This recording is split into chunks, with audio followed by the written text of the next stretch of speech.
चलिए शुरू करते हैं। जो पहला क्वेश्चन है वो ये कहता है कि भारतीय संविधान में जो वाक्यांश है कौन सा, कानून द्वारा स्थापित प्रक्रिया की जो अवधारणा है ये खालिस्तान से ली गई है। तो ध्यान रखना, भारत में जो ये कानून की जगह आप लिख लीजिए इसको विधि। ठीक है, विधि द्वारा स्थापित प्रक्रिया जो है ये भारतीय संविधान में जो ग्रहण किया गया है ये किया गया है जापान के संविधान से ग्रहण किया गया है। हुआ क्लियर?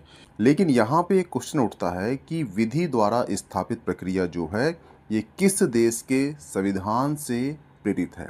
तो ये जो है इंग्लैंड के संविधान से क्या है, ये प्रेरित है।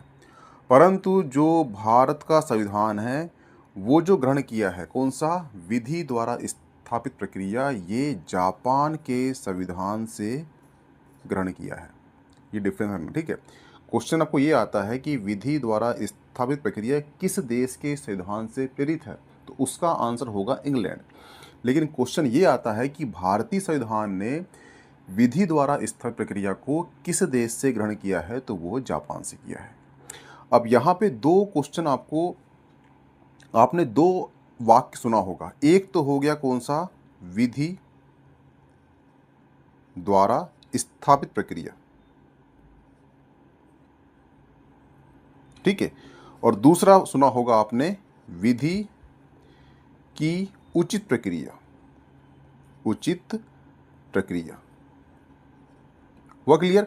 अब ये दो क्या होते हैं, तो ध्यान रखना, जो विधि द्वारा स्थापित प्रक्रिया है यानी कि ये इसके अंतर्गत न्यायपालिका को यह अधिकार बिल्कुल नहीं है कि अगर कोई व्यवस्थापिका ने कोई कानून या विधि पारित कर दी तो उसे वो संवैधानिकता की जांच नहीं कर सकता। विधि ने जो स्थापित कर दिया वही कानून बन गया। वहाँ की जो सुप्रीम कोर्ट होगी उसे ये संवैधानिक अधिकार नहीं है कि वो उसकी जांच करे। क्यों? और ये जो ऐसी व्यवस्था कहाँ पर है, ये ऐसी व्यवस्था जो है इंग्लैंड में है। इंग्लैंड में क्यों है? क्योंकि इंग्लैंड में कोई भी लिखित संविधान नहीं है।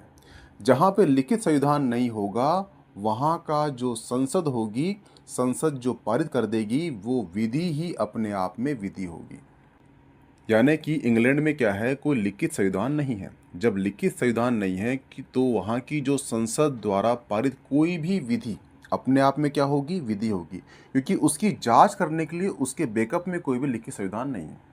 जैसे भारत में कोई विधि बनती है तो वो जांच होती है कि ये संविधान सम्मत है या नहीं है।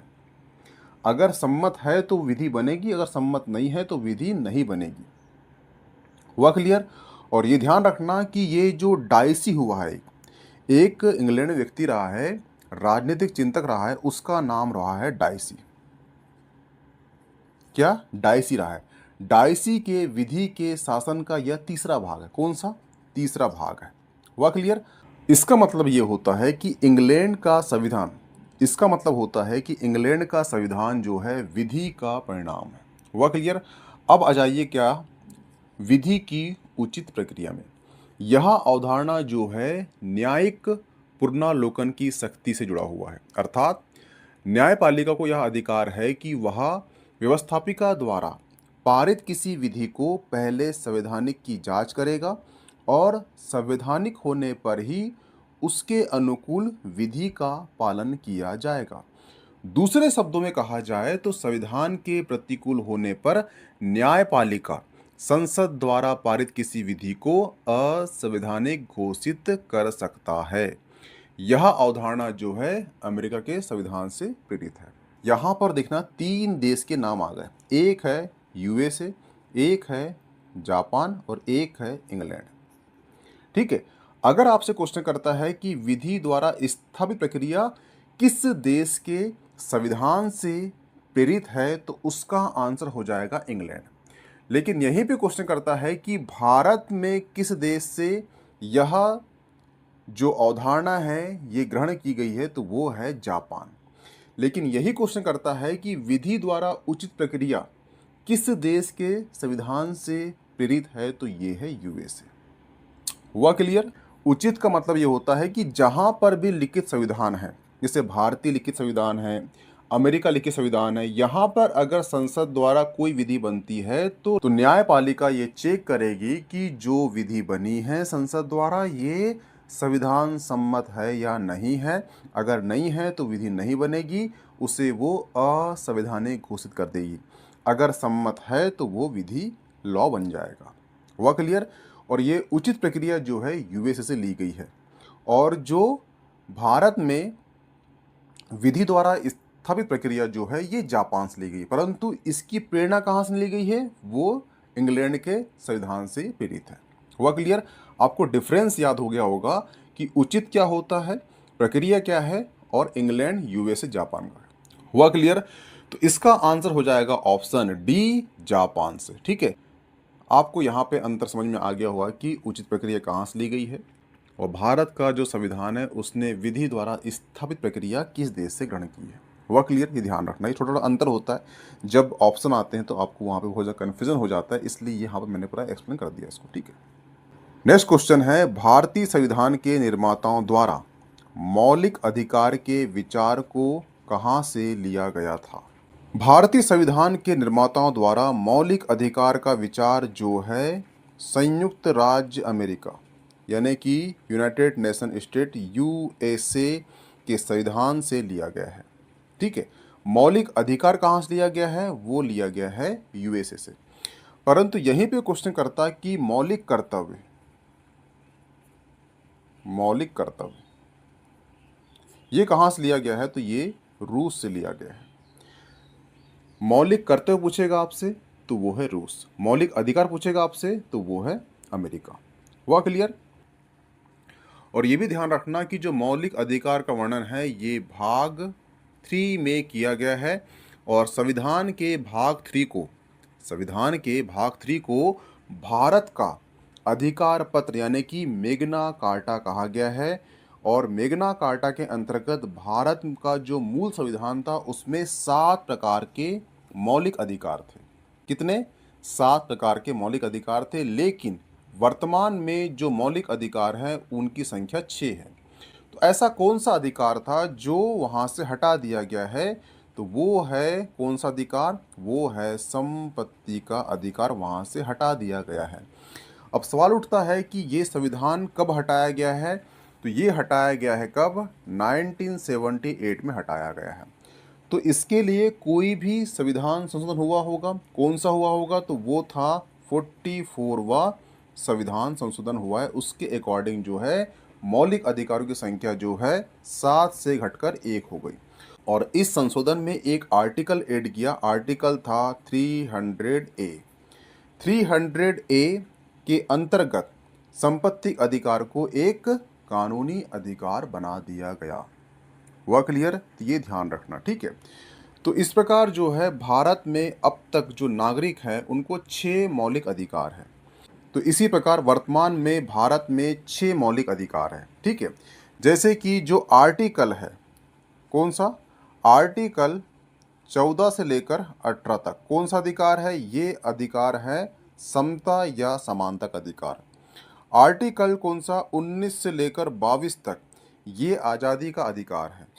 आर्टिकल 23 से लेकर 24 तक है ये शोषण के विरुद्ध अधिकार। और आर्टिकल 25 से लेकर 28 तक है ये है धार्मिक आज़ादी का अधिकार। और 29 से लेकर आर्टिकल 30 तक का जो अधिकार है वो है सांस्कृतिक शिक्षा संबंधी अधिकार। और आर्टिकल 32 के अंतर्गत है संवैधानिक उपचार का अधिकार। हुआ क्लियर? इस प्रकार से भारत में वर्तमान में 6 अधिकार है।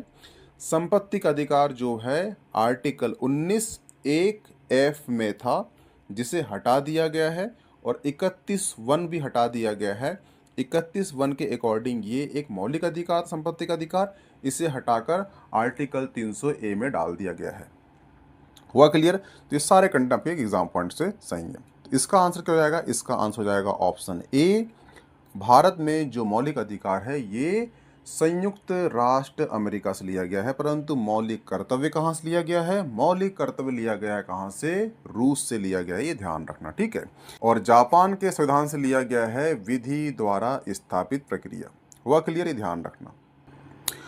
नेक्स्ट क्वेश्चन है, भारतीय संविधान के अनुच्छेद 19 में निम्नलिखित में से किस मौलिक अधिकार का उल्लेख नहीं है? तो ध्यान रखना, बता चुका हूं मैं जस्ट इसके पहले कि 7 जो मूल संविधान था उसमें 7 अधिकार थे, जो 1978 में 44वें संविधान संशोधन द्वारा एक हटा दिया गया। कौन सा? संपत्ति का अधिकार को आर्टिकल 300 ए में डाल दिया गया और उसे एक कानूनी अधिकार बना दिया गया। तो अब वर्तमान में संख्या कितनी है अपना मौलिक अधिकार की? वो है 6। और जो मौलिक अधिकार कहाँ से लिया गया है? ये यूएस से लिया गया है। मौलिक कर्तव्य कहाँ से लिया गया है? वो रूस से लिया गया है। और वर्तमान में कितने अधिकार है? वो 6 अधिकार है, ठीक है। तो यहाँ पे क्वेश्चन करा है कि कौन सा अधिकार नहीं है आर्टिकल 19 के अंतर्गत। तो ध्यान रखना, जो आर्टिकल 19 ए है उसके अंतर्गत है वाक एवं अभिव्यक्ति की आज़ादी। वह क्लियर। और जो ऑप्शन सी है वो अधिकार है आर्टिकल 19 डी में बताया गया है कि भारत के किसी भी क्षेत्र में स्वतंत्र रूप से आवागमन करने का अधिकार है। वह क्लियर। और जो 19 सी है, 19 सी के अंतर्गत भारतीय नागरिक को संघ बनाने का अधिकार है। लेकिन जो व्यक्तिगत आज़ादी का अधिकार, जीवन और व्यक्तिगत आज़ादी का अधिकार जो है, ये है आर्टिकल 21 के अंतर्गत। तो ध्यान रखना, आर्टिकल 21 के अंतर्गत आपको सोने का अधिकार है। आर्टिकल 21 के अंतर्गत आपको शादी करने का अधिकार है अपने मन पसंद व्यक्ति से। आर्टिकल 21 के अंतर्गत आपको आर्टिकल 21 के अंतर्गत आपको गरिमापूर्ण जीवन जीने का अधिकार है। आर्टिकल 21 के अंतर्गत ही आपको इंटरनेट चलाने का अधिकार है। केरल हाईकोर्ट ने ये बता चुका है। हुआ क्लियर। तो आर्टिकल 21 जो है, अब तक ऐसा आर्टिकल है जिसका सबसे ज़्यादा विस्तार हुआ है सुप्रीम कोर्ट के द्वारा, क्योंकि आर्टिकल 21 जो है आपके जीवन और नैसर्गिक और प्राकृतिक अधिकार से जुड़ा हुआ है। इसलिए सांस लेने का अधिकार, सोने का अधिकार, शादी करने का अधिकार, नेट चलाने का अधिकार, ये सभी आर्टिकल 21 का भाग है। निजता का अधिकार भी आर्टिकल 21 का भाग है। तो ध्यान रखना, इसका आंसर क्या होगा? इसका आंसर होगा ऑप्शन बी, क्योंकि यहां बोला है कौन सा नहीं है आर्टिकल 19 के अंतर्गत। तो आर्टिकल 19 के अंतर्गत जो 6 अधिकार है, एक है बोलने का अधिकार, शांतिपूर्ण एकत्र होने का अधिकार, सभा करने का अधिकार, संघ बनाने का अधिकार, आवागमन घूमने का अधिकार, किसी क्षेत्र में बसने का अधिकार, ठीक है, व्यापार करने का अधिकार। ये 6 अधिकार जो है इसमें article 19 A B C D E G में दिया गया है। हुआ क्लियर, ठीक है। लेकिन जो जीवन और व्यक्तिगत आज़ादी का अधिकार जो है ये आर्टिकल 21 का भाग है, इसलिए इसका आंसर क्या हो जाएगा? इसका आंसर हो जाएगा ऑप्शन बी। हुआ क्लियर, ये ध्यान रखना। नेक्स्ट क्वेश्चन है, संविधान के किस अनुच्छेद का अर्थ यह भी है कि भारतीय नागरिक अथवा दूसरे किसी भी व्यक्ति के साथ भिन्न भिन्न परिस्थितियों में भिन्न भिन्न तरीकों से बर्ताव किया जाएगा? तो ध्यान रखना, जो आर्टिकल 14 है, आर्टिकल 14 में यह प्रावधान दिया गया है कि जो भारतीय भूभाग क्षेत्र में किसी भी व्यक्ति को विधि के समक्ष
तो जो पहला क्वेश्चन है वो ये कहता है कि भारतीय संविधान की धारा 22, एक्चुअली ये धारा नहीं है, ये है आर्टिकल।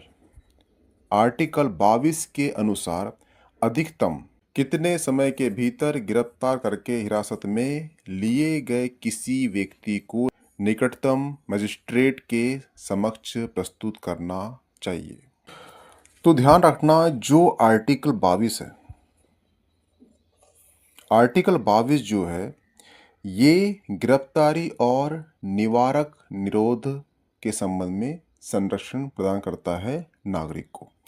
तो जो गिरफ्तारी होती है, ठीक है, गिरफ्तारी दो प्रकार की होती है, जिसमें कि एक गिरफ्तारी होती है सामान्य दंडात्मक गिरफ्तारी। कौन सी होती है? सामान्य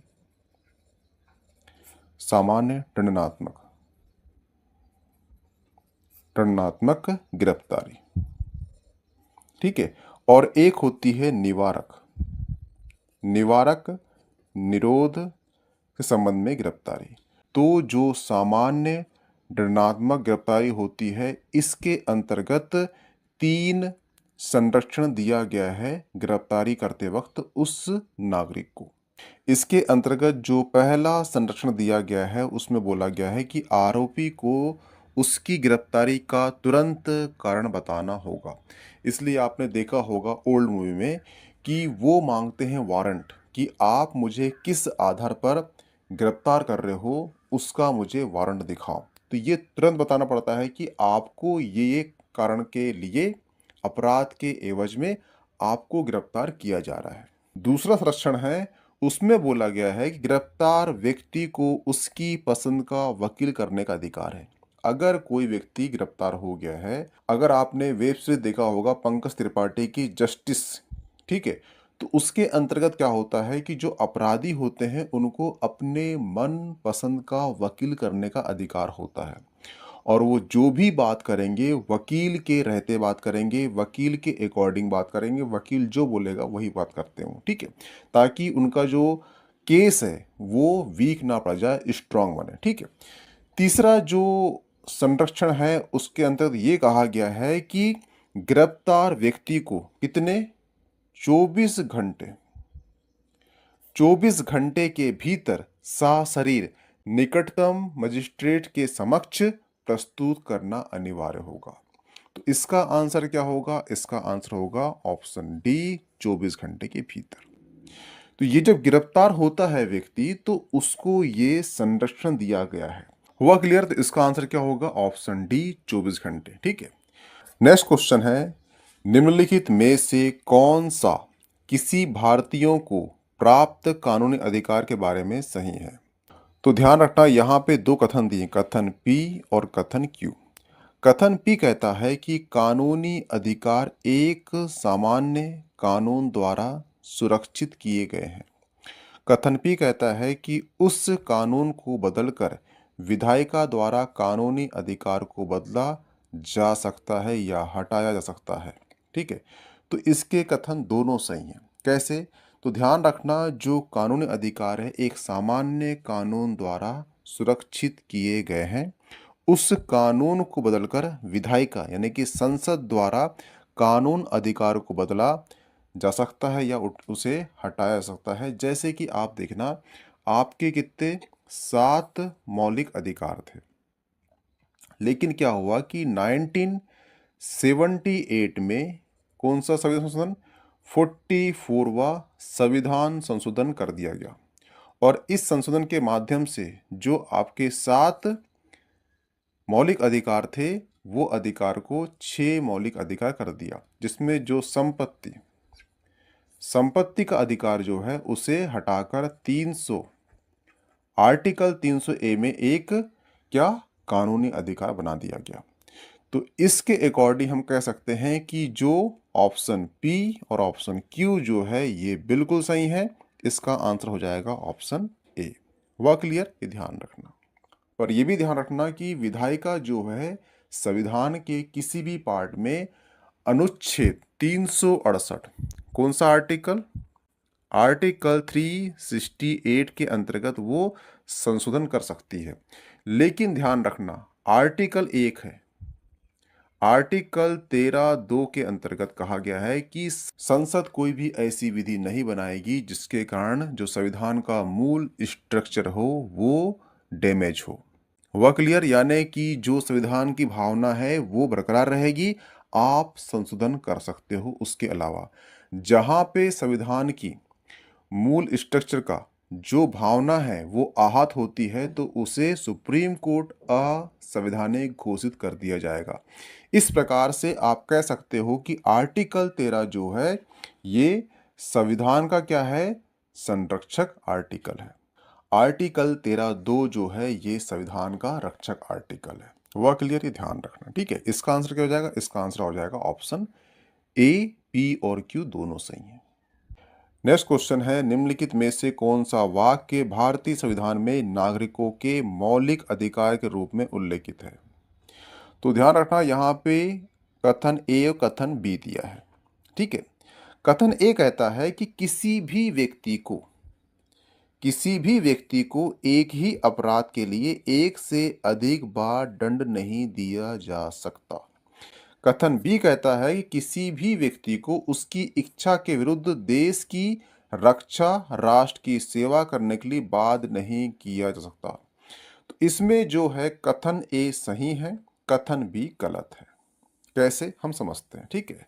तो ध्यान रखना, भारतीय संविधान का जो भाग 3 है उसका एक आर्टिकल है, आर्टिकल है 20, ठीक है। आर्टिकल 20 कहता है कि अपराधों की दोष सिद्धि के संबंध में संरक्षण। तो यहां पे देखना, आर्टिकल 20(1) है सब क्लॉज, आर्टिकल 20(2) है सब क्लॉज और आर्टिकल 20(3) है सब क्लॉज, ठीक है। ये सब क्लॉज दिए गए हैं, यानी कि आर्टिकल 20 के 3 पार्ट हैं, आर्टिकल 20(1), आर्टिकल 20(2), आर्टिकल 20(3). और ये ध्यान रखना कि यह अनुच्छेद डाइसी कौन है? डाइसी जो है इंग्लैंड का एक राजनीतिक चिंतक है। डाइसी के विधि के शासन के विधि की सर्वोच्चता के सिद्धांत से प्रभावित है। डाइसी के सिद्धांत क्या होते हैं? 3 सिद्धांत बताया था मैंने। तो ये जो पार्ट 1 है मौलिक अधिकार का, वहां मैंने एक्सप्लेन किया है। लेक्चर लंबा हो जाएगा, इसलिए उससे वहां जाकर देख लेना, ठीक है। इसका मतलब होता है कि एक व्यक्ति को तभी गिरफ्तार किया जा सकता है जब तक कि उसने किसी विधि का उल्लंघन ना किया हो, अर्थात गिरफ्तारी का एक ही मात्र आधार राज्य द्वारा निर्मित विधि का अतिक्रमण होगा, ना कि राज्य का मनमाना व्यवहार। हुआ क्लियर? इसका मतलब ये है विधि ही सर्वोच्च है, विधि का उल्लंघन होगा तो आपकी गिरफ्तारी हो जाएगी। हुआ क्लियर? इसके 3 भाग है, आर्टिकल 20(1), आर्टिकल 20(2), आर्टिकल 20(3). आर्टिकल 20(1) कहता है कि विधि के उल्लंघन पर किसी अपराधी को अपराध के दौरान निर्धारित दंड से ही दंडित किया जाएगा, ना तो पूर्व की विधि का दंड दिया जाएगा। कहने मतलब यह है कि उसने जब अपराध किया है उस समय जो विधि लागू है वही विधि उस पर लागू होगी, ना कि पहले की विधि लागू होगी। हुआ क्लियर? ये ध्यान रखना। लेकिन ये जो मामला है कौन सा, कि विधि वर्तमान की लगेगी, ये ओनली फौजदारी और आपराधिक मामलों तक ही सीमित है। लेकिन जहां पे बात आती है दीवानी मामले की, दीवानी मामला यानी कि जहां पर सिविल मामला यानी कि जमीन जायदाद का जो मामला होता है, उस मामले में बाद में निर्मित विधि को पूर्ववर्ती समय से लागू किया जा सकता है।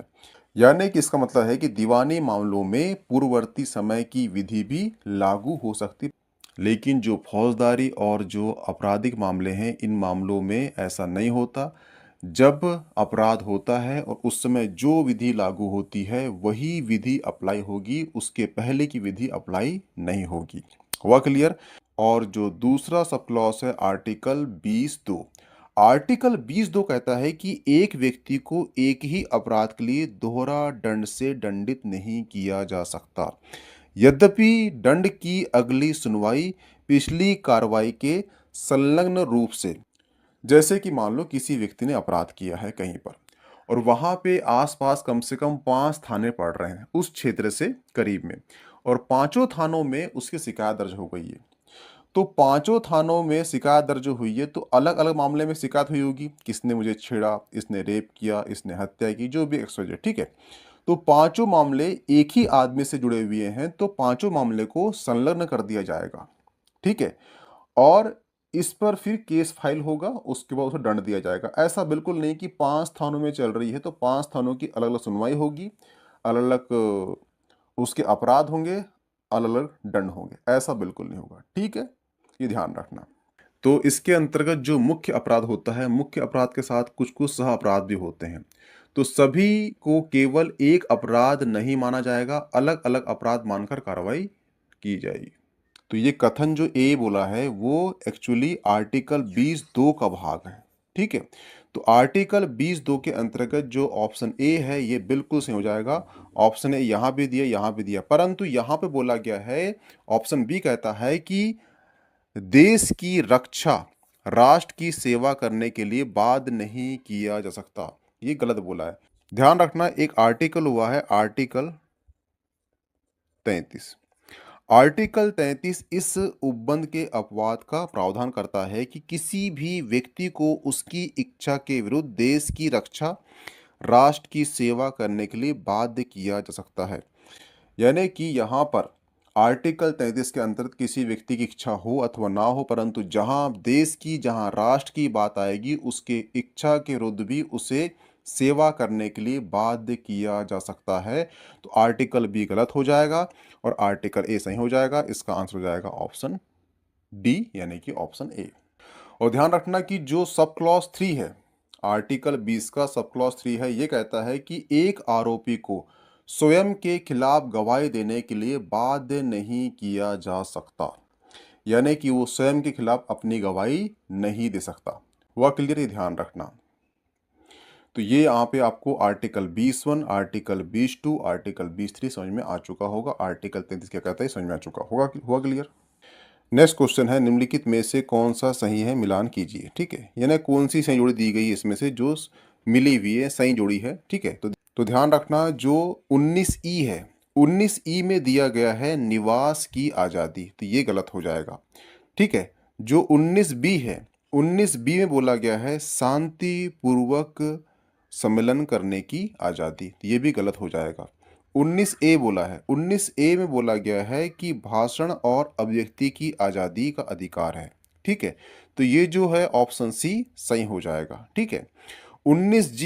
19G में बोला गया है कि आजीविका प्राप्त व्यापार करने की आज़ादी। हुआ क्लियर? तो ये भी गलत हो जाएगा। तो यहाँ पे सही बोला है, कौन सही है? तो ये ऑप्शन सी सही है। हुआ क्लियर? ध्यान रखना। और ये जो 6 आज़ादी है 19 आर्टिकल 19 के अंतर्गत, ये मैं बता चुका हूँ पहले। तो जो लेक्चर देखोगे आप पार्ट 1 पार्ट 2, तो उसमें आपको अच्छे समझ में आ जाएगा। नेक्स्ट क्वेश्चन है, भारतीय संविधान के अनुच्छेद 20 से संबंधित है। तो जस्ट इसके पहले जो आपका क्वेश्चन हुआ है उसमें बताया था कि दो सिद्धि के संरक्षण की बात करता है आर्टिकल 20। तो यहाँ पे दिया गया है ऑप्शन बी, दो सिद्धि के संदर्भ में संरक्षण, ठीक है। तो इसका आंसर क्या जाएगा? इसका आंसर हो जाएगा ऑप्शन बी, ठीक है। इसमें जो है आर्टिकल 20(1) दिया है, आर्टिकल 20(2) दिया गया है और आर्टिकल 20(3) दिया गया है, ठीक है। ये 3 आर्टिकल दिए गए हैं और तीनों आर्टिकल में बताया गया है कि जो आर्टिकल 20(1) है, इसमें बताया गया है कि जो अपराध होगा, जिस समय अपराध होगा उसी समय विधि जो लागू होगी, पूर्ववर्ती विधि लागू नहीं होगी। परंतु भी ध्यान रखना कि जो फौजदारी मामले होते हैं, जो आपराधिक मामले होते हैं, उसी में अप्लाई होता है। जहाँ पर सिविल मामले आ गए, जहाँ पर सिविल मामले नहीं कि जहाँ पर जमीन जायदाद वाला मामला आ गया, वहाँ पे पूर्ववर्ती विधि भी लागू हो सकती है, यानी होगी ही। परंतु जो आपराधिक मामले होते हैं उसमें जो वर्तमान विधि लागू हुई है वही विधि लागू होगी। जैसे कि आपने देखना, पहले कुछ एज का लिमिट था, ठीक है। बाद में उसे संशोधन करके बोल दिया है कि इस एज में अगर बच्चा ये अपराध करता है तो उसे दंड दिया जाएगा। तो ऐसा बिल्कुल नहीं कहा जाए कि पहले ये कानून था, उसके अप्लाई उसके अकॉर्डिंग हम चलेंगे, नहीं। वर्तमान में जो कानून लागू हुआ है और जब जो अपराध किया है बच्चे ने या व्यक्ति ने या अपराधी ने, उसी वक्त की विधि लागू होगी। जैसे कि मैंने आज अपराध किया है, मर्डर की जो सज़ा है वो 7 साल है, तो मुझे आज के मर्डर के अकॉर्डिंग 7 साल सज़ा होगी। जैसे मैंने कल मर्डर किया है और कल जो संशोधन हो चुका है और ये बोला गया है कि मर्डर की सजा का प्रावधान अब 10 साल के जाता है, तो कल के अकॉर्डिंग मुझे 10 साल होगी। परंतु ऐसा बिल्कुल नहीं बोलूँगा मैं कि ये मर्डर मैंने आज किया है परंतु विधि कल की लागू हो जाए। नहीं, जब मर्डर हुआ है, जब अपराध हुआ है, उसमें जो विधि लागू हुई थी वही विधि के अकॉर्डिंग आपको सज़ा मिलेगी। फिर बाद में उसके लिए संशोधन हो भी जाए परंतु आपने जब अपराध किया है उस समय जो विधि लागू थी उसी विधि के अकॉर्डिंग आपको सजा का प्रावधान दिया जाएगा। हुआ क्लियर? इसका आंसर क्या हो गया? इसका आंसर हो जाएगा ऑप्शन बी। ठीक है। और आर्टिकल 20(2) कहता है कि एक व्यक्ति को एक ही अपराध के लिए दोहरे दंड से दंडित नहीं किया जाएगा। और जो आर्टिकल 20(3) है वो ये कहता है कि इसके अंतर्गत आर्टिकल 20(3) के अंतर्गत एक आरोपी को स्वयं के खिलाफ गवाही देने के लिए उसे बाध्य नहीं किया जा सकता। हुआ क्लियर? इसका आंसर क्या हो जाएगा? इसका आंसर हो जाएगा ऑप्शन बी। आपको आर्टिकल 21, आर्टिकल 22, आर्टिकल 23 ये तीनों याद होना चाहिए क्योंकि वो डीप चल जाएगा अब कि आर्टिकल 21 में क्या है, 22 में क्या है, 23 में क्या है। हुआ क्लियर? क्योंकि इसने ये क्वेश्चन कर लिया है, अब इसके डीप में जाएगा वो। हुआ क्लियर? ध्यान रखना इस चीज का। नेक्स्ट क्वेश्चन है, भारतीय संविधान के अनुच्छेद 21(a) के तहत राज्य को खालिस्तान से 14 वर्ष की आयु तक सभी बच्चों को मुफ्त शिक्षा अनिवार्य देने का प्रावधान किया गया है। तो ध्यान रखना, भारतीय संविधान का अनुच्छेद 21 क्या कहता है? प्राण एवं दैहिक आजादी की बात करता है वो। जबकि जो आर्टिकल 21(a) है ये बोलता है कि राज्य 6 से 14 वर्ष की आयु के समस्त बच्चों को ऐसे ढंग से जैसा कि राज्य विधि कानून द्वारा निर्धारित करी है निःशुल्क एवं अनिवार्य शिक्षा उपलब्ध कराएगा। हुआ क्लियर? इसका आंसर क्या हो जाएगा? इसका आंसर हो जाएगा ऑप्शन 6। ठीक है, यहाँ पे आएगा 6 से 14 वर्ष। हुआ क्लियर? और ये ध्यान रखना कि ये संशोधन है ये हुआ है 2002 में हुआ है। और संशोधन कौन सा है? तो वो है 86वां संशोधन है। ठीक है। और जो शिक्षा का अधिकार यानी कि RTI एक्ट, शिक्षा का अधिकार जो है ये 2009 का एक्ट है, लेकिन जो है 2010 में ये लागू हुआ था। तो आपको आर्टिकल 21 याद रखना है कि 6 से 14 वर्ष के बच्चों को अनिवार्य शिक्षा देना है। आर्टिकल 21(a) संशोधन कब हुआ है? 2002 में हुआ है। कौन सा संशोधन था? 86वां संशोधन था। एक्ट कौन सा है? 2009 का एक्ट है, लागू हुआ है 2010 में लागू हुआ है। ठीक है, ये सभी आपको याद होना चाहिए। क्वेश्चन यहाँ से कर चुके हैं, ये सारे क्वेश्चन ही किए गए हैं। UPSC, PSC, वनडे एग्जाम सब में कर चुका है। ठीक है, ध्यान रखना। नेक्स्ट क्वेश्चन है, लैंगिक समानता हेतु कौन सा उपाय अनुचित है? तो ध्यान रखना, किसी महिला को अनुचित प्रकार से दबाव डालकर बलपूर्वक या जबरदस्ती घर के बाहर काम पर भेजना लैंगिक समानता के उपाय का क्या है? उल्लंघन है। तो इसका आंसर हो जाएगा ऑप्शन डी, घर के बाहर जबरदस्ती काम पर भेजना। हुआ क्लियर? ये ध्यान रखना। ठीक है। जबकि अन्य उपाय जैसे कि महिला सशक्तिकरण, समान वेतन, दहेज विरोध कानून इत्यादि जो है ये लैंगिक समानता के प्रभाव के उपाय होते हैं। ठीक है, इसका आंसर क्या हो जाएगा? ऑप्शन डी, ध्यान रखना। नेक्स्ट क्वेश्चन है, आपातकाल के दौरान किस मौलिक अधिकार को अनुच्छेद 359 के अधीन राष्ट्रपति द्वारा निलंबित करने का अधिकार है? ये जो क्वेश्चन है 2014 का है।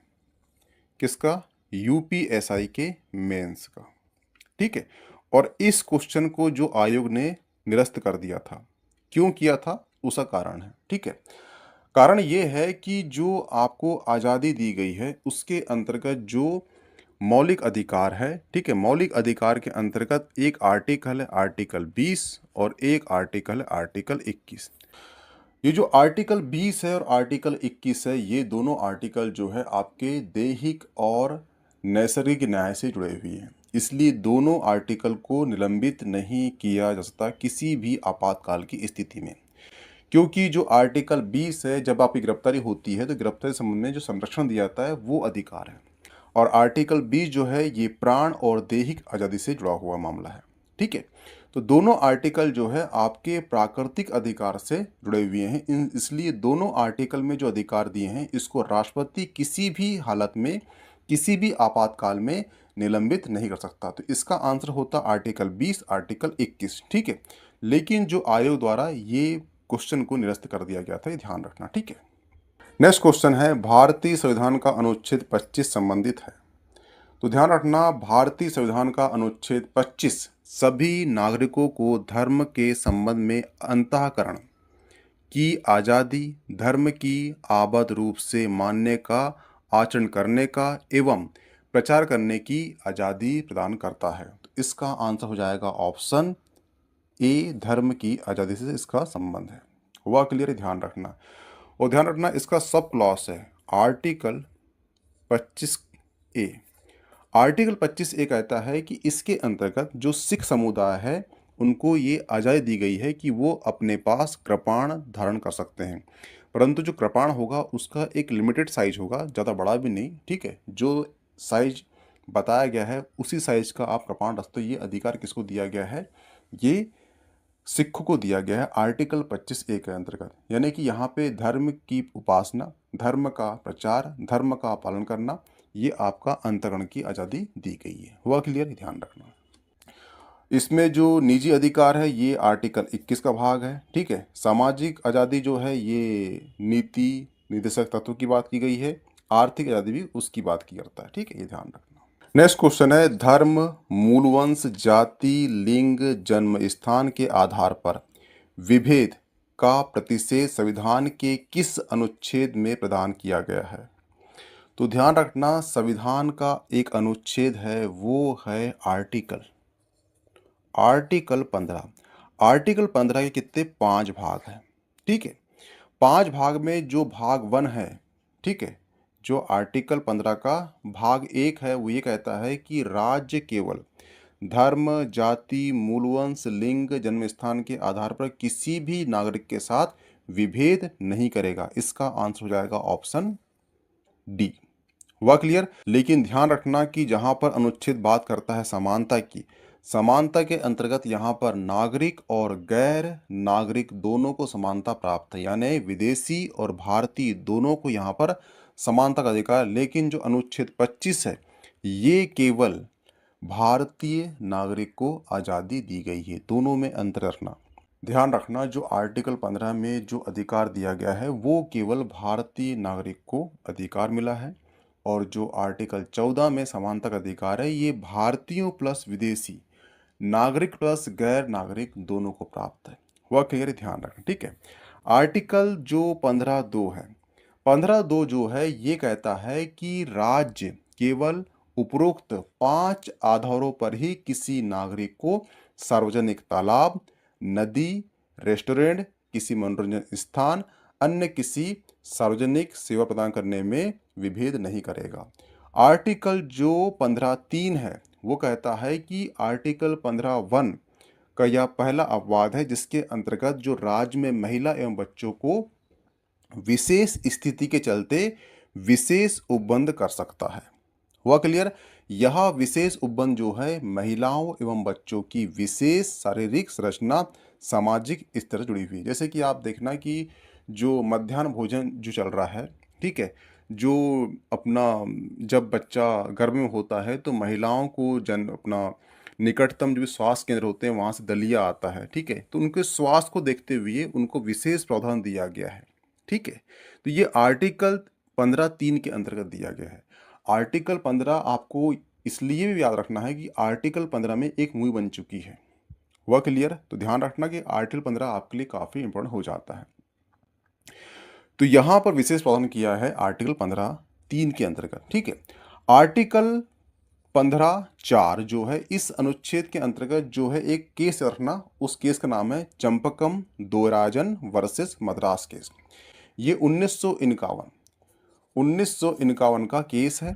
इसमें सुप्रीम कोर्ट ने निर्णय को अप्रभावी बनाने के संदर्भ में जोड़ा गया था, जिसके अंतर्गत यह प्रावधान किया गया था कि राज्य चाहे तो सामाजिक और शैक्षणिक रूप से पिछड़े वर्ग यानी कि ओबीसी, एससी, एसटी के लोगों को विशेष प्रावधान प्रदान कर सकता है।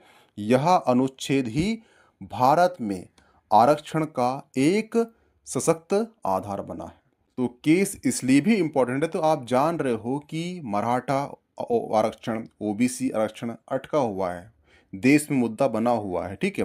तो क्वेश्चन ये बनेगा कि एसटी एससी ओबीसी को जो आरक्षण दिया गया है ये किस आर्टिकल के माध्यम से दिया गया है। तो आर्टिकल 15(4) के अंतर्गत चंपाकम दो रायजन मद्रास केस 1951 में कहा गया था सुप्रीम कोर्ट के द्वारा कि राज्य चाहे तो शैक्षणिक या सामाजिक पिछड़े हुए ओबीसी एसटी एससी को आरक्षण प्रदान कर सकता है।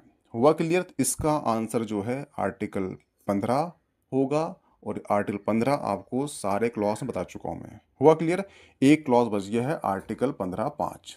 15(5) कहता है कि अल्पसंख्यकों एवं धार्मिक ट्रस्ट द्वारा संचालित शैक्षणिक स्थानों को छोड़कर, जैसे कि मदरसा हो गया, ठीक है, कोई धार्मिक संस्थान है वहां पर शिक्षा ग्रहण करिए, उसको छोड़कर सरकारी निजी शैक्षणिक संस्थानों में एसटी एससी ओबीसी वर्ग के विद्यार्थियों को विशेष प्रावधान का लाभ देते हुए प्रवेश से वंचित नहीं किया जा सकता। ये आर्टिकल 15 कहते हैं कि आपका अगर कॉलेज में ओबीसी कोटा एसटी एससी के अकॉर्डिंग जो सीट रहती खाली, वो एक्चुअली आर्टिकल 15(5) आपको देता है। वह के लिए ध्यान रखना, ठीक है। इसका आंसर क्या जाएगा? Option D, article 15। Next question है, विधि के समक्ष समता का अधिकार संविधान के किस अनुच्छेद में दिया गया है। तो ये मैं कल आपको पार्ट 2 में एक्सप्लेन कर दिया है कि विधि के समक्ष समता, विधि का समान संरक्षण, विधि द्वारा स्थगित प्रक्रिया, विधि की उचित प्रक्रिया, ये सब मैं कर चुका हूँ कल एक्सप्लेन। लंबा लेक्चर होगा इसलिए बताऊंगा नहीं मैं आपको। ऑप्शन सी इसका सही आंसर होगा, ठीक है, ध्यान रखना। आर्टिकल 14 होगा इसका आंसर। नेक्स्ट क्वेश्चन है, भारतीय संविधान के अनुच्छेद अल्पसंख्यक वर्ग को अपनी रुचि की शिक्षा संस्थानों की स्थापना प्रशासन करने का अधिकार है। ये भी क्वेश्चन कल का है। इसका जो आंसर होगा ये होगा आर्टिकल बी। तो मैंने कल आपको आर्टिकल 29, आर्टिकल 30 ये सब बता चुका हूं मैं आपको। इसका आंसर ये है कि अल्पसंख्यक वर्गों को अपनी रुचि की संस्थानों की स्थापना और प्रशासन का अधिकार उन्हीं को दिया गया है। ये आर्टिकल 30 के अंतर्गत है। जो मदरसा स्थापित होते हैं वो आर्टिकल 30 के अंतर्गत होते हैं, ध्यान रखना, ठीक है। नेक्स्ट क्वेश्चन है, कौन सा अधिकार अंबेडकर द्वारा संविधान की हृदय आत्मा कहा गया है। तो इसको बता चुका हूं मैं कि संविधान का जो हृदय और संविधान का जो आत्मा है ये अंबेडकर जी ने एक आर्टिकल कहे हैं, और आर्टिकल कौन सा है? वो आर्टिकल है आर्टिकल 32। क्यों कहा है? क्योंकि आर्टिकल 32 जो है आपके मौलिक अधिकार की रक्षा करता है। इसलिए कभी क्वेश्चन हमको आएगा कि मौलिक अधिकार का रक्षक संरक्षक कौन सा आर्टिकल है, तो आर्टिकल 32 है, जिसे कहते हैं संवैधानिक उपचार का सिद्धांत। वह क्लियर? और अंबेडकर जी ने इसी आर्टिकल को कहा है संविधान की आत्मा या हृदय। वह क्लियर, ध्यान रखना। आर्टिकल 32 क्या होता है, आर्टिकल 226 क्या होता है, ये सब मैं कर चुका हूँ एक्सप्लेन पार्ट 1 में, जाके देख लेना उसे। नेक्स्ट क्वेश्चन है, सर्वोच्च न्यायालय द्वारा समुचित पर्यावरण के अधिकार को किस मौलिक अधिकार में शामिल माना गया है। तो ध्यान रखना, सर्वोच्च न्यायालय द्वारा समुचित पर्यावरण के अधिकार को आर्टिकल 21 में वर्णित एक प्राण एवं दैहिक आजादी के मौलिक अधिकार में शामिल किया गया है, क्योंकि प्राण एवं दैहिक आजादी के अंतर्गत किसी भी व्यक्ति को विधि द्वारा स्थापित प्रक्रिया के अतिरिक्त उसके जीवन और व्यक्तिगत आजादी के अधिकार से वंचित नहीं किया जा सकता। यहाँ पे एक वर्ड यूज हुआ है, विधि द्वारा स्थापित प्रक्रिया। विधि द्वारा स्थापित प्रक्रिया की जो अवधारणा है ये इंग्लैंड के संविधान से प्रेरित है, लेकिन ध्यान रखना जो भारतीय संविधान में विधि द्वारा स्थापित प्रक्रिया जापान के संविधान से ग्रहण की गई है। अंतर याद रखना, भारत ने जापान से लिया है पर प्रेरित कहाँ से है? इंग्लैंड के संविधान से। और विधि की जो उचित प्रक्रिया है ये यूएसए के संविधान से प्रेरित है। वह के लिए ध्यान रखना, ठीक है। इसका आंसर क्या जाएगा? इसका आंसर जाएगा ऑप्शन बी, प्राण एवं दैहिक आजादी। नेक्स्ट क्वेश्चन है, मानव अधिकार में सार्वभौम घोषणा अनुच्छेद 6 किससे संबंधित है।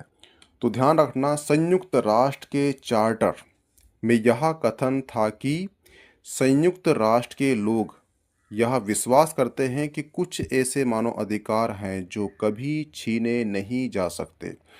संयुक्त राष्ट्र ने 10 दिसंबर 1948 को मानव अधिकार की सार्वभौम घोषणा अंगीकार की, जिसके अनुच्छेद, कौन सा आर्टिकल है, आर्टिकल 6, आर्टिकल 6 के तहत हर किसी को हर जगह कानून की निगाह में व्यक्ति के रूप में स्वीकृति प्राप्त का अधिकार है। तो इसका आंसर हो जाएगा कानून के समक्ष एक व्यक्ति के रूप में मान्यता अधिकार, ऑप्शन ए सही हो जाएगा। यहाँ पे आपका जो यूपीएसआई का मौलिक अधिकार के इतने पीवाईक्यू थे ये सभी समाप्त होते हैं। मिलते हैं नेक्स्ट टॉपिक में, ठीक है। इसकी पीडीएफ मिल जाएगी आपको मीमांसा एकेडमी के टेलीग्राम चैनल पर, तो प्लीज ज्वाइन कर लीजिए। Okay, thanks. तो जो पहला क्वेश्चन है वो है भारतीय संविधान के किस भाग को भारत का मेग्ना कार्टा कहा जाता है। तो पहले ये समझ जाना कि जो मेग्ना कार्टा क्या होता है। हुआ क्लियर? मेग्ना कार्टा एक ऐसा अधिकार है जो अधिकार किसी व्यक्ति को दिया जाता है या किसी समूह को दिया जाता है तो उसके जीवन में क्रांतिकारी परिवर्तन आ जाता है। जैसे कि मान लो ऑप्शन, ये जो पर्सन ए है राजा है मान लो ये, ठीक है, और ये जनता। राजा ने जनता को शक्ति दी और इस शक्ति से जनता के जीवन में क्रांतिकारी परिवर्तन आ गए। तो जो अधिकार दिया था ये अधिकार कहलाता है मेग्ना कार्टा। अपनी शक्ति को किसी और को देना और उसके जीवन में क्रांतिकारी परिवर्तन आ जाना, इसे कहते हैं मेग्ना कार्टा। तो यहाँ पे जो मेग्ना कार्टा की बात कर रहा है वो कर रहा है ऑप्शन बी की, भाग 3 को मेग्ना कार्टा कहा गया है। अब ये भाग 3 को मेग्ना कार्टा क्यों कहा गया है, उसके पीछे क्या रीजन है समझना। हुआ क्लियर? जो भाग 3 है ये भारतीय संविधान का मौलिक अधिकारों का वर्णन करता है। जो भाग 3 है इसमें आर्टिकल है, आर्टिकल 12 से लेकर आर्टिकल 35 तक इसमें उल्लेखित है। तो क्लियर? और ये जो भाग 3 है ये एक्चुअली क्या है, ये मौलिक अधिकार है, मौलिक अधिकार, ठीक है। और मौलिक अधिकार जो होता है ये आपका मानवीय अधिकार होता है। आपके जन्म के साथ जो अधिकार आपको मिलना चाहिए, अगर वो अधिकार मिल रहा है तो वो अधिकार को मौलिक अधिकार कहा जाता है। हुआ क्लियर? इसमें आज़ादी है, अभिव्यक्ति की आज़ादी है, बोलने की आज़ादी है, काम करने की आज़ादी है, चलने की आज़ादी है, आपको क्या पढ़ना है क्या सुनना है सबकी आज़ादी, धर्म की आज़ादी है, ठीक है। सभी अधिकार जो है मौलिक अधिकार के अंतर्गत आते हैं। यानी जैसा व्यक्ति जन्म होता है, जन्म के साथ उसे जो अधिकार मिलना चाहिए ऐसे अधिकार को मौलिक अधिकार कहा जाता है। इसलिए भारतीय संविधान का जो भाग 3 है इसे मेग्ना कार्टा कहा जाता है, क्योंकि इसमें आपको मिला है मौलिक अधिकार। और भारतीय संविधान का जब आप पढ़ोगे, प्रस्तावना उद्देशिका पढ़ोगे, तो उसमें लिखा है हम भारत के लोग। यानी कि जो अधिकार हम भारत के लोग, यानी भारत के नागरिक को मिलना चाहिए, वो अधिकार भाग 3 में दिया गया है, इसीलिए इसे मेग्ना कार्टा कहा गया है। अब सवाल उठता है कि जो मौलिक अधिकार है ये किस देश से लिया गया है, तो ये लिया गया है यूएसए, यानी कि अमेरिका से लिया गया है। एक और चीज है वो है मौलिक कर्तव्य। जो मौलिक कर्तव्य है,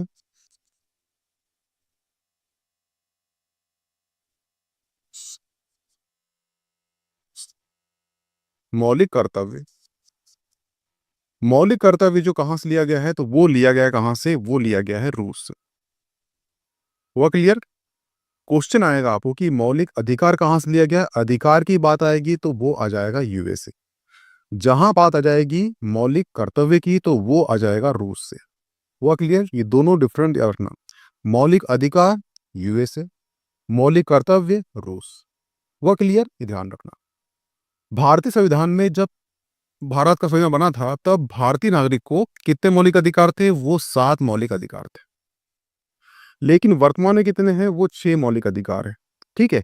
तो ये एक मौलिक अधिकार कौन सा था जो हटा दिया गया, तो ये अधिकार था कौन सा, वो था संपत्ति का अधिकार। और इसे 1978 में कौन सा 44वां संविधान संशोधन हुआ था, उस संविधान संशोधन के अंतर्गत इसे हटा दिया गया, ठीक है। और इसे क्या बना दिया गया, आर्टिकल आर्टिकल 300A के अंतर्गत क्या बना दिया गया, संपत्ति को एक कानूनी अधिकार बना दिया गया। तो ये भी क्वेश्चन करता है कि पहले कितने मौलिक अधिकार थे? 7 थे। वर्तमान में कितने हैं? 6 है। कौन सा हटा है? संपत्ति का जो मौलिक अधिकार था उसे हटा दिया गया है। और उसे हटाया किससे गया है? 44वें संविधान संशोधन के अंतर्गत जो 1978 में किया गया था, इसे हटा दिया गया है, इसके माध्यम से हट गया है और इसे आर्टिकल 300 ए के अंतर्गत डाल दिया गया है और यहां पर इसे कानूनी अधिकार बना दिया गया। हुआ क्लियर? ठीक है। ये ध्यान रखना कि मौलिक अधिकार के अंदर 2 आर्टिकल आते हैं, ये 20 और आर्टिकल कौन सा? ये है 21। ये दोनों आर्टिकल आपको याद होना चाहिए। क्यों? क्योंकि ये ऐसे अधिकार हैं, ये ऐसे आर्टिकल हैं, इसमें जो मौलिक अधिकार मिला है, वो मौलिक अधिकार किसी भी परिस्थिति में वो उल्लंघन उसको हटाया नहीं जा सकता। भारत में कोई भी परिस्थिति पैदा हो जाए, उस परिस्थिति के अंतर्गत आर्टिकल 20 में और आर्टिकल 21 में जो भारत के नागरिकों को मौलिक अधिकार मिले हैं, वो उसे हटाए नहीं जा सकते। यहां बात चल रही है आपातकाल की। आपातकाल की बात चल रही। आपातकाल के अंतर्गत आपके सारे मौलिक अधिकार रद्द हो जाएंगे, लेकिन आर्टिकल 21 और आर्टिकल 20 जो है ये आपका हनन नहीं होगा।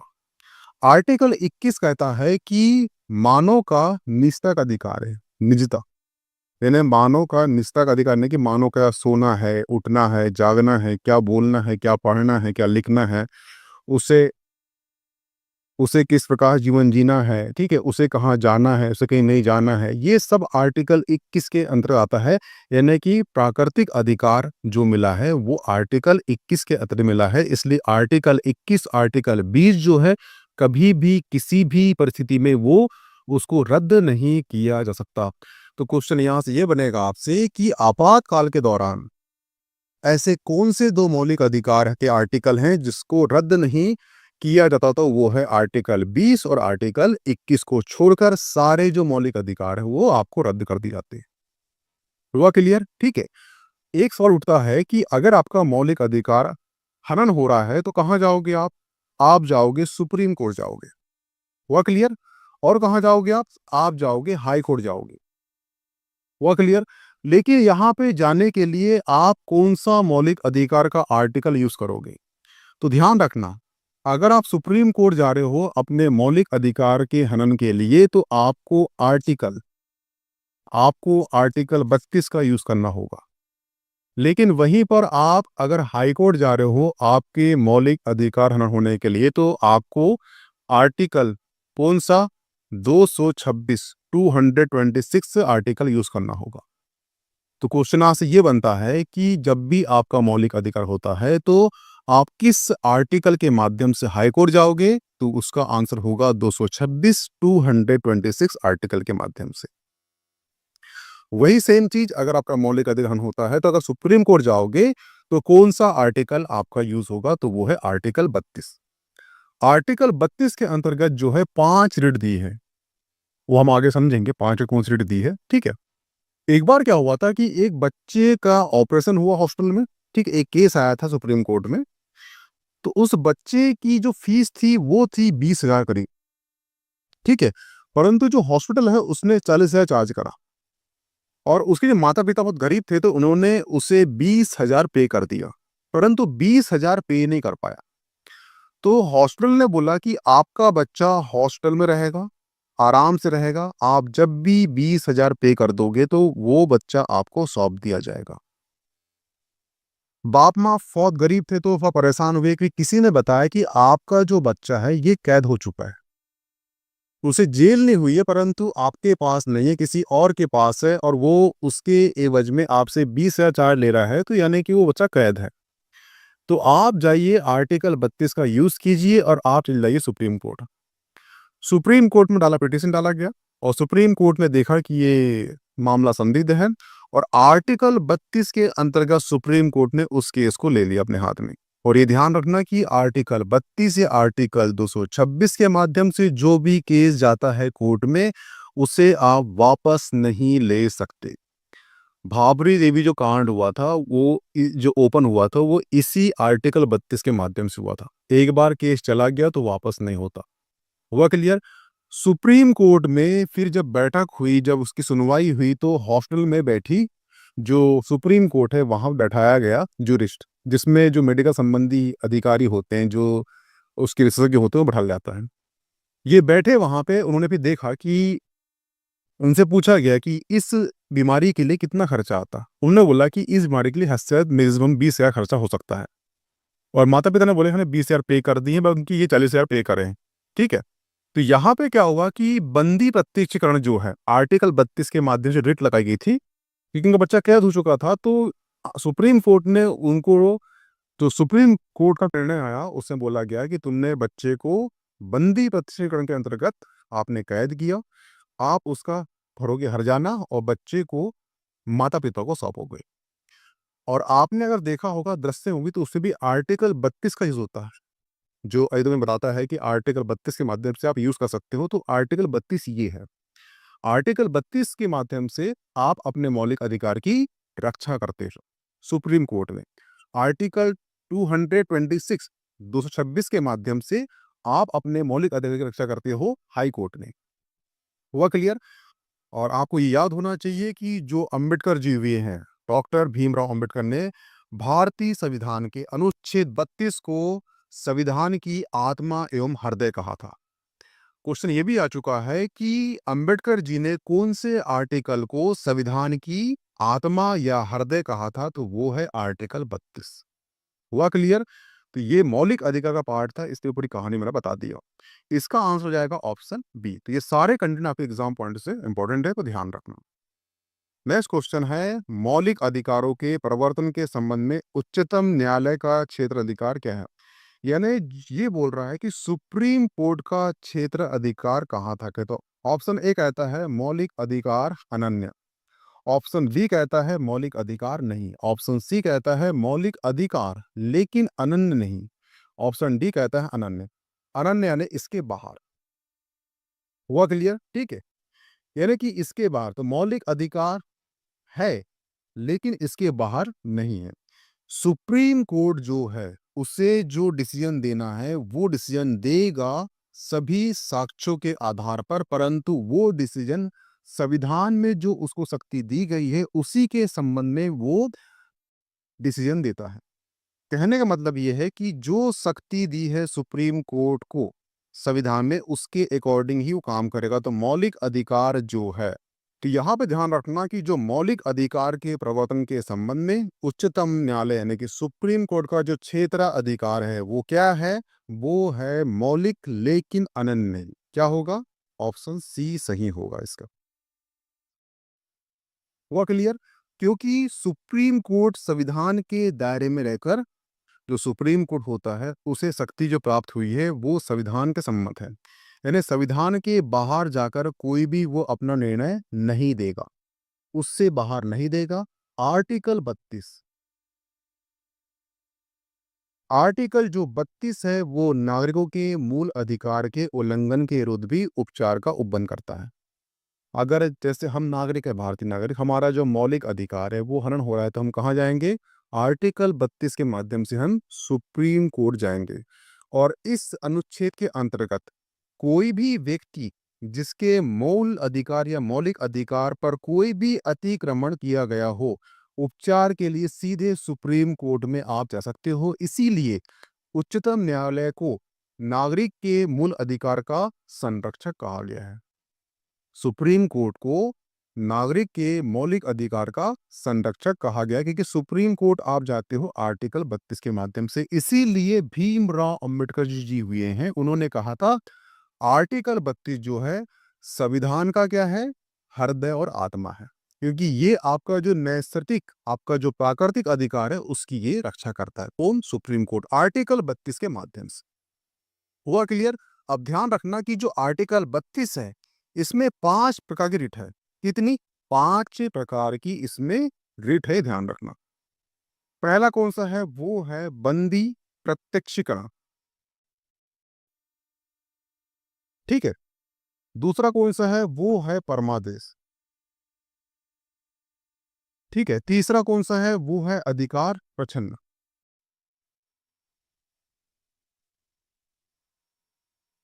और जो चौथा है वो है प्रतिषेध। प्रतिषेध, ठीक है। और जो पांचवा है वो कौन सा है, वो है उत्प्रेषण। वो क्लियर। बंदी प्रतिष्ठियों के अंतर्गत अगर किसी भी व्यक्ति को आप गैर कानूनी रूप से बंदी बनाते हो तो इस संबंध में आप सुप्रीम कोर्ट जा सकते हो। जो बच्चे का बताया था मैंने, जो कैद हुआ था वो बंदी प्रतिष्ठियों के अंतर्गत ही हुआ था। हुआ क्लियर। किसी भी व्यक्ति को आप कैद करते हो तो उसका मौलिक अधिकार हमें हो जाता है, तो आप आर्टिकल 32 के माध्यम से सुप्रीम कोर्ट जा सकते हो। हुआ क्लियर। अब आ जाइए कहां पर, परमादेश। परमादेश जो है किसी भी सरकारी अधिकारी को ऐसा कर्तव्य निभाने का निर्देश देता है जिसके लिए कानूनी रूप से बाध्य है। कोई अधिकारी है जिसे काम सौंपा गया है कि आप डीएम का काम करोगे, आपका ये कर्तव्य है, अगर वो कर्तव्य नहीं करता तो आप सुप्रीम कोर्ट जा सकते हो। हुआ क्लियर। अधिकार प्रच्छन्न किसी व्यक्ति के किसी सार्वजनिक पद पर दावे की वैधता की ये जांच करता है। यानी कोई व्यक्ति है जो अवैध रूप से किसी पद पे चला गया है तो उसकी ये निरीक्षण करेगा। उसका जो, इसका मतलब ये है कि अगर कोई व्यक्ति है जो उस पद के लायक नहीं है और उस पद पर वो गैर कानूनी रूप से चला गया है तो उसकी वो जांच करेगा सुप्रीम कोर्ट। ये भी अधिकार है, ठीक है। प्रतिषेध के अंतर्गत होता है कि ऐसा कोई डिसीजन है जो न्यायालय ने दे दिया है, जैसे कि हाई कोर्ट ने दे दिया है और वो हाई कोर्ट के अधिकार क्षेत्र में नहीं आता, ठीक है, तो उस कंडीशन में जो सुप्रीम कोर्ट है वो हाई कोर्ट को रोक देगी कि आपका क्षेत्र यहां तक नहीं है, आप प्लीज यहां पे रुक जाइए, आप इसके आगे डिसीजन नहीं दे सकते क्योंकि आपका अधिकार क्षेत्र ये नहीं है। यानी यहां पर जो है सुप्रीम कोर्ट हाई कोर्ट को उसकी शक्ति, उसका क्षेत्राधिकार याद दिलाकर जो डिसीजन देने वाला है उसे वहां रोक देगी। ये होता है प्रतिषेध। और अंतिम है वो है उत्प्रेषण। इसमें क्या होता है, किसी निचली अदालत या न्यायाधिकरण या प्राधिकरण द्वारा आदेश को रद्द किया जाता है। जो भी अधिकार उसने, जो भी निचली अदालत है उसने अगर कोई डिसीजन दे चुका है तो उस डिसीजन को रद्द कर देगा कौन, सुप्रीम कोर्ट। हुआ क्लियर। ये 5 प्रकार के रिट जो है आर्टिकल 32 के अंतर्गत आप सुप्रीम कोर्ट में आप दायर कर सकते हो अगर आपका मौलिक अधिकार हनन होता है तो। हुआ क्लियर। इसका आंसर क्या जाएगा, इसका आंसर हो जाएगा ऑप्शन सी। नेक्स्ट क्वेश्चन है, भारतीय संविधान के अनुसार कारखानों में रोजगार के लिए बच्चों की न्यूनतम आयु कितनी होनी चाहिए। तो ध्यान रखना आर्टिकल 24 जो है कौन सा आर्टिकल है, आर्टिकल 24। आर्टिकल 24 किसी भी कारखाने खतरनाक व्यवसाय में 14 वर्ष से कितने, 14 वर्ष से कम आयु के बच्चों के रोजगार पर प्रतिबंध लगाता है। क्योंकि 14 वर्ष यानी 6 से 14 वर्ष तक उनको क्या है, क्या ग्रहण करना है, शिक्षा ग्रहण करना है। 14 के बाद आप कर सकते हो क्योंकि 14 के बाद आता है 15 और 15 से लेकर 59 तक ये कहलाती है इस कौन सी, वर्किंग, यानी कि वर्किंग, ये कहलाती है वर्किंग एज कहलाती है। और इसके पहले आप पढ़ सकते हो और पढ़ने का आपका जो शैक्षिक अधिकार है ये आर्टिकल 21 ए में जोड़ दिया गया है। सिंपल सी बात यह है कि आर्टिकल 24 ये कहता है कि किसी बच्चे को आप खतरनाक व्यवसाय में काम नहीं करा सकते अगर उसकी एज 14 वर्ष से कम है। हुआ क्लियर। लेकिन यहाँ पे एक चीज ध्यान रखना, अगर वो घर का व्यवसाय है, ठीक है, तो वहां पे वो काम कर सकता है। जैसे घर में मिठाई की दुकान है, ठीक है, घर में ऐसा कोई व्यवसाय है तो वहां पे वो काम करने की, प्रदान की, वहां पर वो कार्य करने की उसे छूट दी गई है बच्चे को। वो इसलिए दी गई है कि अगर वो काम सीख जाता है तो वो एक तरह से उसकी स्किल डेवलपमेंट होगी उसकी। जैसे कि घर में कोई लड्डू बन रहा है, मिठाई की दुकान है, अगर लड्डू बन रहा है तो वो बच्चा सीख पा रहा है कि लड्डू बनते कैसे हैं। अब जो सीख जाएगा तो अपना जीवन में जो वो लड्डू बनाकर अपना जीवन चला सकता है। यानी वहां पे एक स्किल डेवलप हो रही है, इसलिए घर के कामों के लिए छूट दी गई है। और घर में ऐसा काम कराया जाता है कि जो हल्का फुल्का हो, ठीक है, बच्चे की एज देखी जाती है और बच्चे से प्रेम होता है तो वही काम करते हैं, वही काम देते हैं बच्चे को जो बच्चा उसके लायक हो। परंतु अगर बंधुआ मजदूर बना रहे हो, उसे कहीं रोजगार लगा रहे हो, तो वहां पे बच्चे से प्रेम होता नहीं है। सिंपल सी बात है, बच्चे से प्रेम नहीं हुआ तो आप उसे खतरनाक काम भी करा लोगे। इसलिए आर्टिकल 24 जो है खतरनाक व्यवसाय में 14 वर्ष से कम आयु के बच्चों के रोजगार पर ये प्रतिबंध लगाता है। ठीक है, तो इसका आंसर क्या होगा? इसका आंसर हो जाएगा ऑप्शन डी, 14 वर्ष से कम आयु। हुआ क्लियर? परंतु ध्यान रखना कि जो आर्टिकल 24 है, आर्टिकल 24 का संबंध किससे? आर्टिकल 21 ए से भी है। तो आर्टिकल 21 ए से आर्टिकल 24 की निकटता इसलिए है क्योंकि 6 से 14 वर्ष, 6 से 14 वर्ष के आयु के बच्चों के लिए शिक्षा की गारंटी, शिक्षा की गारंटी गारंटी देता है। यानी 6 से 14 वर्ष के बच्चे स्कूल में फ्री शिक्षा प्राप्त कर सकते हैं, मध्याह्न भोजन प्राप्त कर सकते हैं। ये आर्टिकल 21 के अंतर्गत डाला गया है। अब आपके मन में सवाल उठ रहा होगा कि 6 वर्ष से यानी कि 5 वर्ष से कम आयु के बच्चे कहाँ पढ़ेंगे? कौन से आर्टिकल के अंतर्गत ये अधिकार दिया गया है? तो वो आर्टिकल कौन सा है? वो आर्टिकल 45 है। आर्टिकल 45 के अंतर्गत 6 वर्ष से कम आयु के बच्चे वहां पढ़ेंगे, वहां पे शिक्षा गारंटी दी गई है। वह क्लियर? यानी कि अगर बच्चा पैदा होता है उसके बाद शिक्षा उसे 14 साल तक उसे शिक्षा फ्री में मिलेगी। सिंपल सी बात यह है, अगर बच्चा पैदा होता है तो 14 वर्ष तक उसे फ्री शिक्षा दी जाएगी। आर्टिकल 45 के अंतर्गत 5 वर्ष से कम और आर्टिकल 21 ए के अंतर्गत 6 से 14 वर्ष के बच्चे फ्री शिक्षा प्राप्त कर सकते हैं। शिक्षा गारंटी दी गई है। हुआ क्लियर? इसीलिए आर्टिकल 24 में खतरनाक व्यवसाय में 14 वर्ष से कम आयु के बच्चों के रोजगार पर ये प्रतिबंध लगाता है। हुआ क्लियर? ये ध्यान रखना, ये दोनों आर्टिकल आपको याद होना चाहिए। नेक्स्ट क्वेश्चन है, भारतीय संविधान का कौन सा अनुच्छेद बेगार बंधुआ मजदूर पर रोक लगाता है? तो ध्यान रखना, एक आर्टिकल है, आर्टिकल कौन सा है? आर्टिकल है आर्टिकल 23। आर्टिकल 23 व्यक्तिगत आजादी और गरिमा की रक्षा के महत्व पर बल देता और यह सुनिश्चित करता है कि किसी भी व्यक्ति या शोषण या काम के अपमानजनक परिस्थितियों का सामना ना करने पड़े। यह किए गए कार्य के लिए उचित और पारिश्रमिक प्राप्त करने के अधिकार की रक्षा करता है। अनुच्छेद जो 23 है, अनुच्छेद आर्टिकल 23 का उद्देश्य उन प्रथाओं का समाप्त करना है जो व्यक्ति विशेष रूप से समाज के कमजोर वर्गों का शोषण और दमन करती।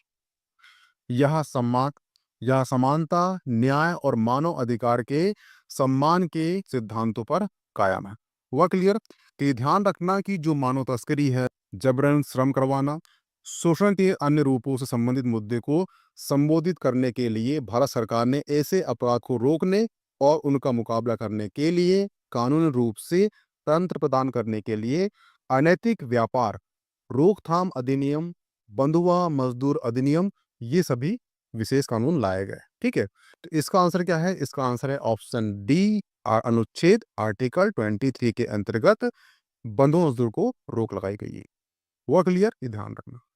नेक्स्ट क्वेश्चन है, भारत के संविधान का कौन सा अनुच्छेद व्यक्तिगत संपत्ति के लिए सुरक्षा प्रदान करता है? तो ध्यान रखना, संविधान का एक अधिनियम है, कौन सा? 44वां संविधान संशोधन। ठीक है, ये जो है 1978 में लाया गया था। 1978 में जो है 44वां संविधान संशोधन हुआ है। ये क्यों हुआ है? ये किया गया था आर्टिकल 19 और इस संशोधन के माध्यम से ही आर्टिकल 19(1) को क्या कर दिया था? निरस्त कर दिया गया था और आर्टिकल 31(1) को भी भाग 3 से, कौन सा भाग? भाग 3 से निकाल दिया गया था। वह क्लियर है? कि जो 44वां संविधान संशोधन हुआ है 1978 में, उसमें आर्टिकल 19 और आर्टिकल 21 में संशोधन करके आर्टिकल 19(1) को हटा दिया गया था और आर्टिकल 31(1) को भाग 3 से निकाल दिया गया था। और जो 31 है उसे अन्य भाग में डाल दिया गया। और इसके अलावा एक अलग अनुच्छेद बनाया गया, उसे कहते हैं आर्टिकल 300 ए। आर्टिकल 300 ए बनाया गया और इस आर्टिकल में डाल दिया गया संपत्ति का अधिकार, और संपत्ति का अधिकार आर्टिकल 300 ए में डालकर उसे एक कानूनी अधिकार बना दिया गया। हुआ क्लियर? ये ध्यान रखना। और जो संपत्ति अधिकार था इसे मौलिक अधिकार से हटा दिया गया। तो सिंपल सी बात है, अगर मौलिक अधिकार से हट गया तो आपका मौलिक अधिकार बचा नहीं। इसीलिए आपके मौलिक अधिकार, आपका संपत्ति का अधिकार अब मौलिक अधिकार बचा नहीं, तो इसलिए आप इसके संरक्षण के लिए सुप्रीम कोर्ट में नहीं जा सकते। हुआ क्लियर? यानी जो भी अधिकार आपका मौलिक अधिकार है, भाग 3 में जो भी अधिकार है मौलिक अधिकार है, अगर ये अधिकार को संविधान में संशोधन करके हटा दिया गया है तो उसके लिए आप सुप्रीम कोर्ट नहीं जा सकते, ये ध्यान रखना। जो भी आपका मौलिक अधिकार भाग 3 का भाग है उसी के लिए आप सुप्रीम कोर्ट जा सकते हो संरक्षण के लिए। हुआ क्लियर? ध्यान रखना। तो इसका आंसर हो जाएगा अनुच्छेद आर्टिकल 300 ए। हुआ क्लियर? और ये भी ध्यान रखना कि इसके पहले 42वां संविधान संशोधन हो चुका है। कब? 1976 में।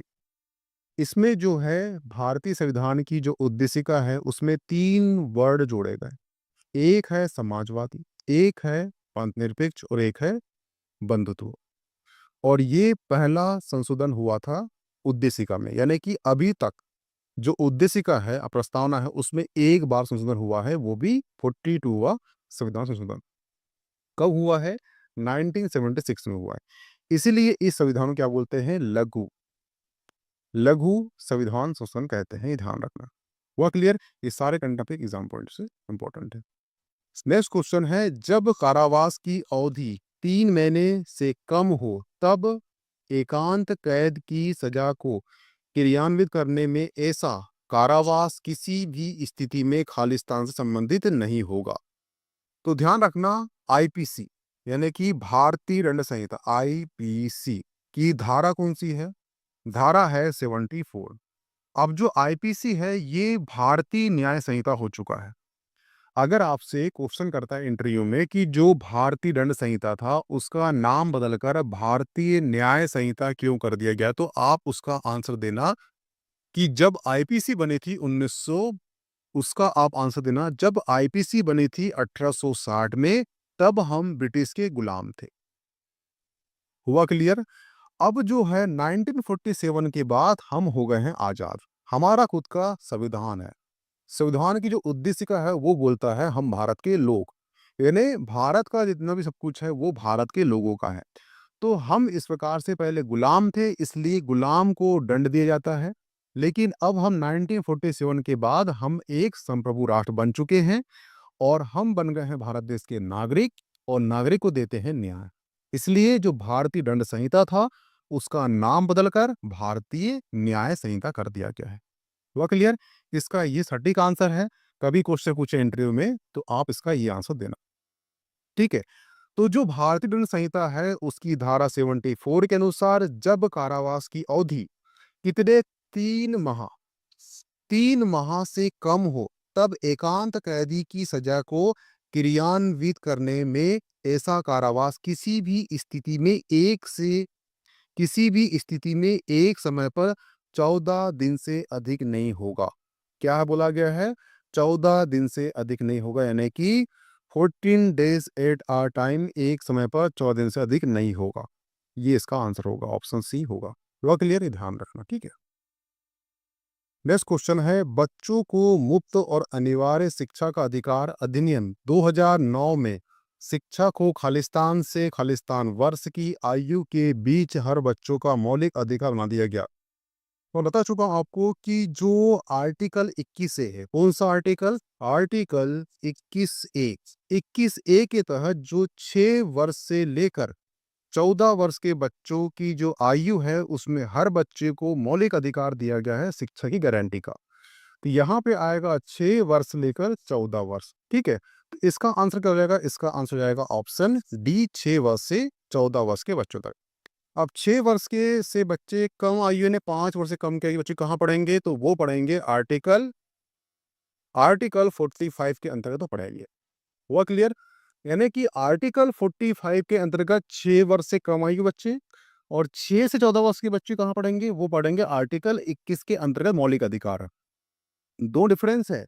राज्य के नीति निर्देशक तत्वों के अंतर्गत पढ़ेंगे वो 5 वर्ष से कम आयु बच्चे और 6 वर्ष से 14 वर्ष के बच्चे पढ़ेंगे मौलिक अधिकार के अंतर्गत उनको एक शिक्षा गारंटी दी गई है। हुआ क्लियर?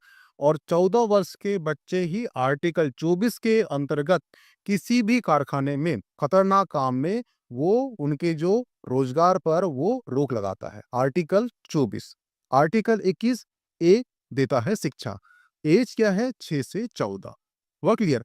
और ये भी ध्यान रखना कि ये जो शिक्षा को बनाया गया था निःशुल्क एवं अनिवार्य शिक्षा बनाया गया था और ये भी ध्यान रखना कि निःशुल्क और अनिवार्य शिक्षा उपलब्ध कराने के लिए कौन सा संशोधन हुआ था? वो हुआ था 86वां संविधान संशोधन हुआ था। कब हुआ था? ये 2000 में हुआ था, 2002 में हुआ था। हुआ क्लियर? तो आपको पूछेगा कौन सा आर्टिकल है? तो आर्टिकल 21 ए है। कौन सा संविधान संशोधन है? तो वो है 86वां संविधान संशोधन। कब किया गया था? 2002 में किया गया था। हुआ क्लियर? और कौन सा अधिनियम है? तो वो है शिक्षा का अधिकार अधिनियम 2009। हुआ क्लियर? ये सारे कंटेंट आपको याद होना चाहिए। इसका आंसर क्या होगा? Option D. नेक्स्ट क्वेश्चन है भारतीय संविधान के अनुच्छेद 19 में कितने प्रकार की आजादी का प्रावधान किया गया है? तो ध्यान रखना भारतीय संविधान का अनुच्छेद 19 में भारतीय नागरिकों के लिए 6 बुनियादी कितने 6 बुनियादी आजादी की घोषणा की गई है जो व्यक्ति के लिए नैसर्गिक अधिकार माने जाते हैं। जिसमें से पहला अधिकार है वो है वाक एवं अभिव्यक्ति की आजादी। दूसरा है शांति पूर्वक सम्मेलन करने की आजादी। तीसरा है संघ बनाने की आजादी। चौथा है भारत के राज्य के किसी भी क्षेत्र में घूमने की आजादी बिना रोके टोके। पांचवा है भारत के राज्य क्षेत्र में निवास करने की आजादी और छठवा है आजीविका चलाने के लिए व्यापार कारोबार करने की आजादी। ये 6 अधिकार हैं। पहले जो है 7 अधिकार थे। एक अधिकार कौन सा था? वो संपत्ति का, वो हटा दिया गया। कब हटाया गया? 44वें संविधान संशोधन द्वारा 1978 में हटा दिया गया। हुआ क्लियर? और इसे डाल दिएगा 300 ए जो आर्टिकल है वहां पे इसे संपत्ति का अधिकार एक कानूनी अधिकार बना दिया गया है। और ये भी ध्यान रखना कि जो 44वां संविधान संशोधन हुआ था उसमें आर्टिकल 19(1)(f) और आर्टिकल 31 को हटा दिया गया था और इसको हटाकर अनुच्छेद 300 ए एक नया आर्टिकल बनाया गया जिसके अंतर्गत संपत्ति अधिकार को एक कानूनी अधिकार बना दिया गया। इसलिए पहले जो 7 संख्या थी आपके मौलिक अधिकार की अब कितनी हो गई है? वो 6 हो गई है। इसका आंसर क्या होगा? Option D. हुआ क्लियर? नेक्स्ट क्वेश्चन है हेबियस कॉर्पस याचिका का शब्द अर्थ क्या है? तो ये ध्यान रखना कि जो बताया था मैंने आपको आर्टिकल 32 के अंतर्गत 5 प्रकार की रीट है। उसमें से पहली रीट कौन सी है? वो है बंदी प्रत्यक्षीकरण। और बंदी प्रत्यक्षीकरण को ही क्या बोलते हैं? वो बोलते हैं हेबियस कॉर्पस बोलते हैं। इसका मतलब होता है कि अगर किसी व्यक्ति को किसी ने गैर कानूनी रूप से बंदी बना लिया है तो उसकी रिहाई के आदेश सुप्रीम कोर्ट देगी आर्टिकल 32 के अंतर्गत। हुआ क्लियर? तो इसका अर्थ होता है किसी को भी सशरीर पेश करना। अगर किसी व्यक्ति को किसी ने कैद कर लिया है गैर कानूनी रूप से तो जो सुप्रीम कोर्ट है वो ये बोलेगी कि इसे आप सशरीर पेश किया जाए। जैसे कि देखना भावरी देवी जो हत्याकांड हुआ था उसमें जो राजस्थान है वहां के बहुत से मंत्री फंसे थे।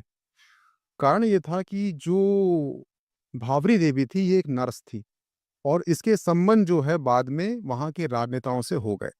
परंतु कुछ ऐसी घटना घटी कि उसकी हत्या कर दी भी कार में। तो उसका जो पति था उसे पता था कि ये जो है हत्या इनके द्वारा की गई है। तो किसी ने उसे ज्ञान दिया कि आर्टिकल 32 के अंतर्गत तुम डाल दो गुमनामे की रिपोर्ट सुप्रीम कोर्ट में। आर्टिकल 32 का यूज किया और उसमें डाल दिया सुप्रीम कोर्ट में। सुप्रीम कोर्ट ने देखा और उसे एक बार अपने हाथ में ले लिया। तो आर्टिकल 32 के बाद में क्या होता है कि सुप्रीम कोर्ट ने जो केस ले लिया वो वापस नहीं होता। हुआ क्लियर? अब यहाँ पे क्या हुआ कि बाद में उसका पति ही फँसने लग गया था उस केस में। पति ने बोला कि मैं केस वापस लेता हूँ, सुप्रीम कोर्ट ने बोला कि ऐसा बिल्कुल नहीं होता, एक बार केस आ गया तो यहाँ से आने का रास्ता नहीं है, ठीक है? अब जब पन्ने खुले तो यहाँ पे क्या हुआ कि मंत्रियों ने बोले कि हमने उसकी हत्या कर दी। हत्या कहाँ की? कार में की। तो जो सीबीआई जाँच थी हो रही थी तो उसमें सीबीआई पहुँची कार में उसका बाल का डीएनए मिला। उसका कार में उसका मिला बाल। पर यहाँ पर क्या है, बंदी प्रतिक्षण हेबियस कॉर्पस यानी कि सशरीर पेश करना है। अब उसकी हत्या की गई थी तो सबूत चाहिए था कि हत्या हुई है तो है या नहीं है।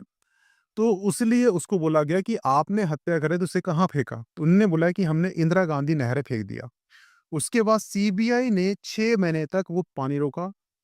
वहाँ पे जितनी हड्डियाँ मिली उस हड्डियों से उस बाल का डीएनए मैच खाया। जब मैच खाया तो बोला गया सुप्रीम कोर्ट में कि ये जो भाबरी देवी है, ये हड्डी और ये बाल का डीएनए मैच खाता है, यानी कि वो अब जा चुकी है, यानी कि सशरीर पेश करने की बात वहाँ पे की गई।